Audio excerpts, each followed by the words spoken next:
Right, so you're looking at a copy of the Daily Mirror, which I happened to buy on the 1st of January 2020. Now, I've been into all this stuff that's going on, we'll call it coincidence theories, since around 2014. And I knew 2020 was going to be the year something happened. Because 2020 to me, talking numerology, 2020, like everything had been building up from the beginning of the 21st century for 20 years up until that point. And this is the main part of the headline. A decade to save the world.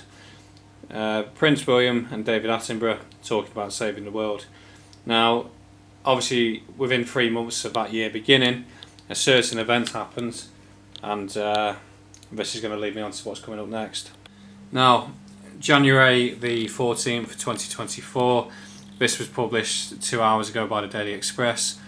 World leaders preparing for disease X-ray, a pathogen 20 times deadlier than Divik.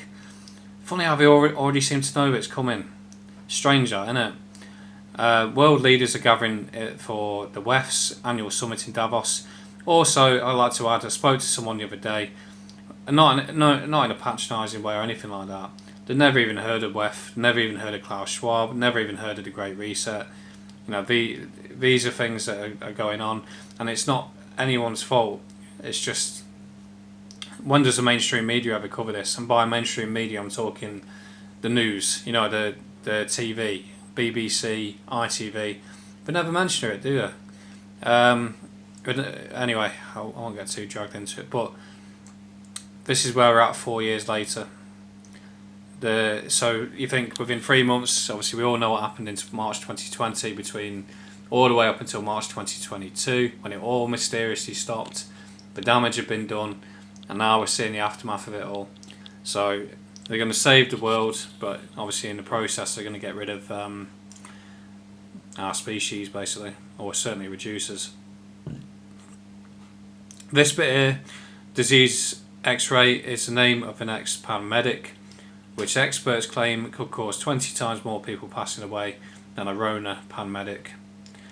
Basically, in my mind, I just think that's the medical procedure that took place on round 1, kicking in, and going into round 2. Round 1 was a trial run to see how they could basically manage people, zones, restrictions, and they've been bringing all these people in, living in hotels, and they'll be getting deployed soon, when this disease X-ray starts to kick in.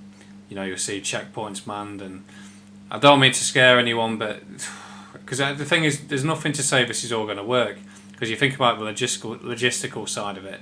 It's mainly European men that drive all the lorries, the food up and down the country. It's mainly European men that do all the plumbing and electric works.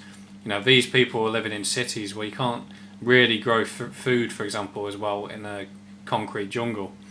So there's nothing to say this is all going to be successful and go to plan, So for a bit of optimism there, not to be bloody fear porn as usual, a bit of positivity.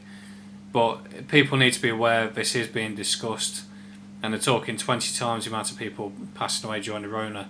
Well, the Rona, what we're talking, 0.1% of the population, to be generous. But the aftermath of the procedure that took place, well, that's going to be grim over the next 2 years, isn't it? Yeah, I don't really know what else to say. It's just something I thought I'd cover.